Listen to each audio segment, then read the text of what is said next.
मंगलपुर गांव में एक पुराना कुआं था जो गांव के बीचों बीच खड़ा था। गहरा, ठंडा और इतना पुराना कि गांव के बुजुर्ग कहते थे कि ये उनके दादा परदादा के समय से था। कुएं के पास ही एक छोटी सी मिट्टी की झोपड़ी थी जिसकी दीवारें बारिश में बार बार गीली होकर कमजोर पड़ चुकी थी। छत पर पड़ी घास और टीन के टुकड़े हर बरसात में टपकने लगते। उस झोपड़ी में रहता था हरिया, जिसकी उम्र करीब 45 साल थी।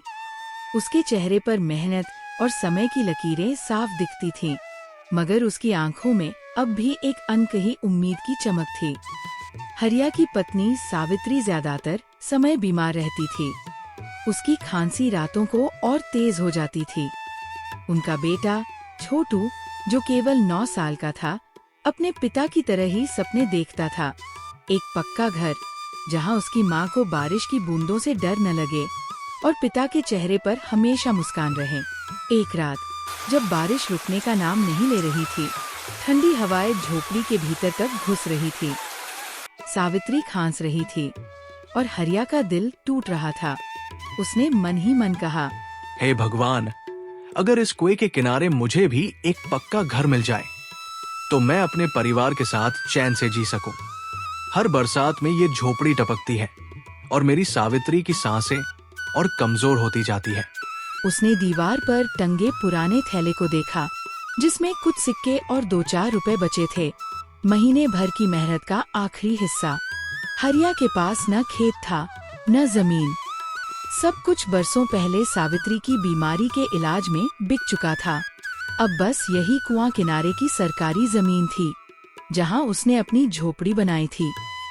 कभी भी कोई सरकारी आदमी आकर उसे भगा सकता था। फिर भी कुएं के पानी में उसे अपना बचपन दिखता था, जब वह अपने बड़े भाई के साथ यहाँ पानी भरने आता था और पेड़ों की छाव में हंसता खेलता था। बारिश की बूंदें छत से टपक रही थीं और मिट्टी का फर्श कीचड़ में बदल गया था। सावित्री ने धीरे से कहा, हरिया, जब तुम मेरे पास होते हो तो ये टूटी छत भी मुझे किसी राजमहल जैसी लगती है। ये दीवारें भले कमजोर हों, चूल्हा भले ठंडा हो, मगर तुम्हारे साथ होने से सब कुछ अच्छा लगता है। मुझे कुछ नहीं चाहिए, बस तुम्हारा साथ। और अगर मैं न रहूं तो भी तुम हिम्मत मत हारना। मेरी बस एक दुआ है, तुम्हें एक ऐसा घर मिले जहां तुम बिना डर के सो सको। हरिया की आंखें नम हो गईं। उसने मन ही मन प्रार्थना की, हे भगवान, मेरी सावित्री को बचा ले। इस बारिश और इस गरीबी ने इसे पहले ही तोड़ दिया है। इसे कुछ सुकून दे दे। रात के 11 बज चुके थे। बारिश और तेज हो गई थी। छोटू भूख से कांप रहा था। घर में आटा खत्म हो चुका था और मटके में सिर्फ पानी बचा था। तभी एक तेज हवा का झोंका आया और झोपड़ी की छत का एक हिस्सा उड़ गया। बारिश का पानी अंदर घुस आया। सावित्री का बिस्तर भीग गया और छोटू डर से रोने लगा। हरिया ने आसमान की ओर देखा और बोला, हे भगवान, क्या गरीब के हिस्से में सिर्फ दुख ही लिखा है?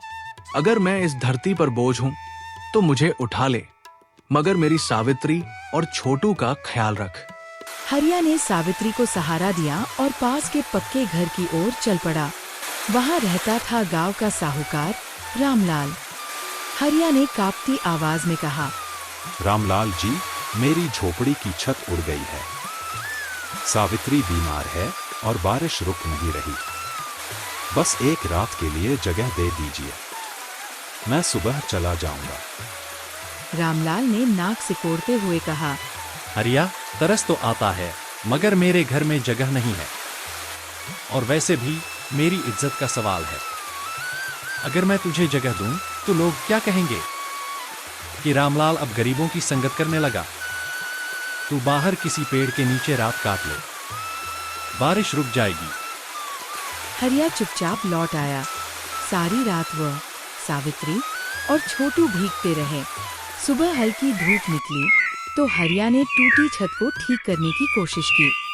उसने टीन और घास के टुकड़े जोड़े, मगर छत अब भी टपक रही थी। उसने सावित्री से कहा, देख, ये घर भले टूटा है मगर हमारा है। मैं तुझे सड़क पर नहीं सोने दूंगा। सावित्री ने मुस्कुराते हुए कहा, हरिया, मेरे लिए तू ही मेरा महल है। ये झोपड़ी भले टपकती हो, मगर जब तू पास होता है तो ये स्वर्ग लगता है। बस तू मेरे साथ रहना। अगली सुबह साहूकार रामलाल अपने नौकर के साथ फिर आया। उसने कहा, हरिया, तेरी बीवी के इलाज के लिए जो पैसे दिए थे वो कहाँ हैं? 2 महीने हो गए। अब बता कब लौटाएगा, वरना ये झोपड़ी तोड़ दूंगा। हरिया ने गिड़गिड़ाते हुए कहा, भैया, बस 2 दिन का वक्त दे दो, मैं कुछ न कुछ इंतजाम कर लूंगा। ये झोपड़ी ही मेरा सब कुछ है, इसे मत छीनो। रामलाल हंसते हुए बोला, 2 दिन ठीक है, परसों तक पैसा नहीं मिला तो ये झोपड़ी उखड़ जाएगी। हरिया की आंखों से आंसू बहने लगे। उसी रात जब हरिया टूटी छत के नीचे बैठा था, किसी ने दरवाजे पर दस्तक दी। बाहर उसका बचपन का दोस्त मोहन खड़ा था। मोहन शहर में एक छोटा सा व्यापार करता था। उसने कहा, हरिया, मैंने सुना तेरे साथ क्या बीत रही है। तूने तो मुझे बचपन में कितनी बार बचाया था। याद है जब मेरे पिता बीमार थे, तूने अपनी बकरी बेचकर मेरे लिए पैसे दिए थे। आज मैं तेरा वो कर्ज लौटाने आया हूँ। मोहन ने एक थैली निकाली जिसमें 12,000 रुपए थे।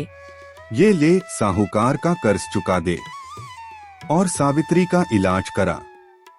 मैं तुझे अपने व्यापार में काम दे दूंगा।